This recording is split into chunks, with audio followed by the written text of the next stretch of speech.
Şöyle bir yıldır yani aslında İsrail kurulduğu günden beri insanlık için bir tehdit.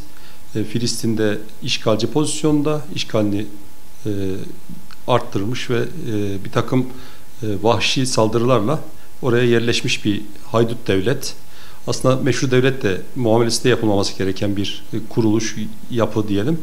Ama son bir yıldır da 7 Ekim Aksa tufanından sonra da bu vahşetini en üst seviyeye çıkarmış, en vahşi, insanlık tarihinin görmüş olduğu en vahşi saldırılardan biriyle karşı karşıya Filistin'deki kardeşlerimiz, Gazze'deki insanlar, bebekler, kadınlar, çocuklar.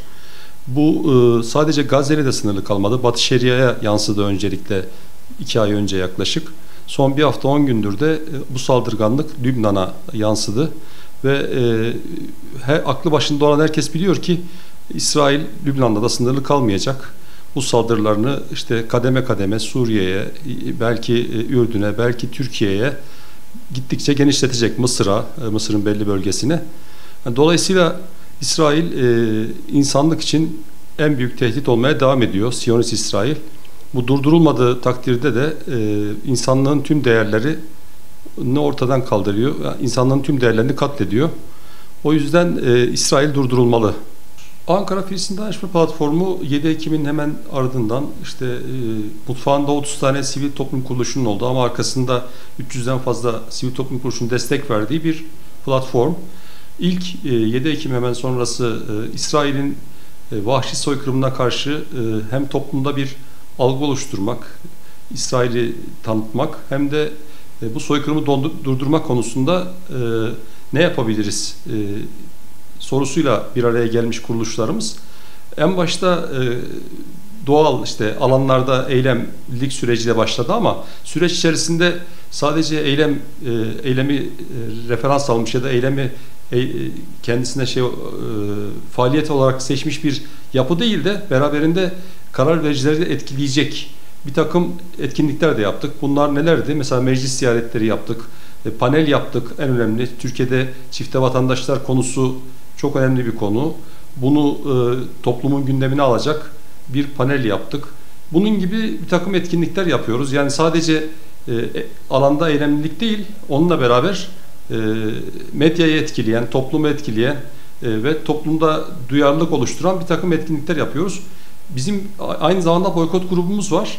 Boykot grubumuz söylediğiniz gibi toplumda oluşmuş bir duyarlılık var aslında Siyonist mallara karşı. Ama bu duyarlılığı devlet kademesinde de muhataplarımızla görüşerek özellikle siber vatan vurgusuyla yani çünkü Lübnan saldırısı gösterdi ki aslında Türkiye için de önemli yani siber vatan kavramı ve özellikle siber alandaki yazılımlar, kullanılan cihazların Siyonistlerden uzak olması gerektiği, yerli yazılımların, yerli cihazların kullanılması gerektiği bir kez daha ortaya çıktı. Bunu da teşvik edici kampanyalarımız oluyor. Panel şöyle bir sonuç çıkardı. Yani panelde olayın hem haberi yapan medya mensubu panelde hem de hukukçular vardı. İşte insan hakları temsilcileri vardı. Panel sonucunda panelde yönetiyordu. Türkiye Ombudsmanlık Kurumu Başkanı Şeref Bey yönetiyordu. Oradan şöyle bir sonuç çıktı. Yani Türkiye'de böyle bir olgu var. Yani Türkiye vatandaşı olup, İsrail vatandaşı olup orada savaşın içerisinde soykırımın parçası olan insanlar var. Tabii biz sivil toplumuz. Yani sivil toplum olarak bunu istihbarat gücümüz yok. Yani bunları tespit etmemiz mümkün değil ama devletin bunu tespit edebileceği, takip edebileceği, eğer yargılamaya gelmezlerse mallarına el konulabilecek bir teklife dönüştü bu.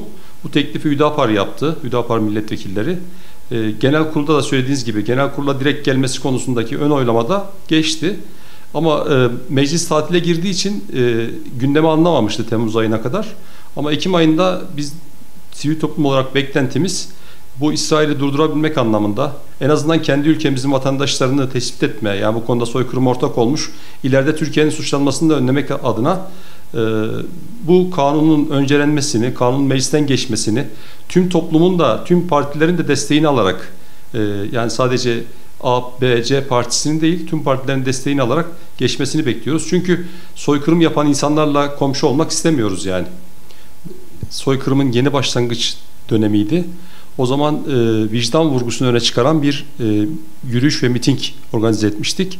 Gene sivil bir organizasyondu. Yani toplumun tüm kesimini içinde kapsayan, her partiden insanın dahil olduğu, her üniversiteden insanın dahil olduğu, üniversitelerin sosyal medya hesaplarından da çağrı yapıldığı bir organizasyon olmuştu. Söylediğiniz gibi Ankara'nın parti mitingleri dışında sivil olarak yapılmış olan en büyük eylemiydi.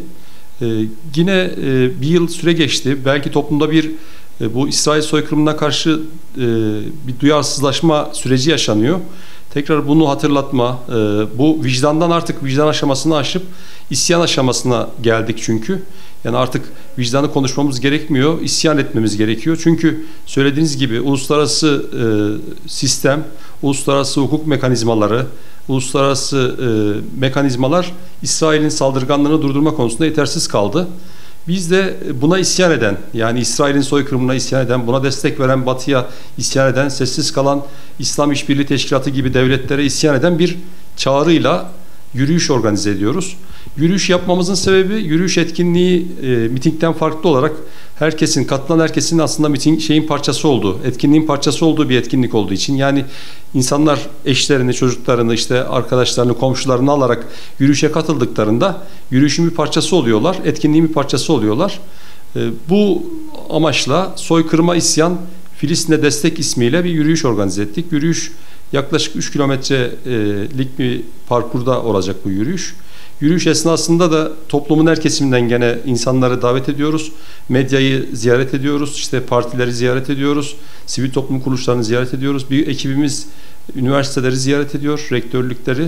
Yani toplumun her kesiminden, her kademesinden, her sivil toplumundan, her partisinden insanın katılacağı bir yürüyüş olacak.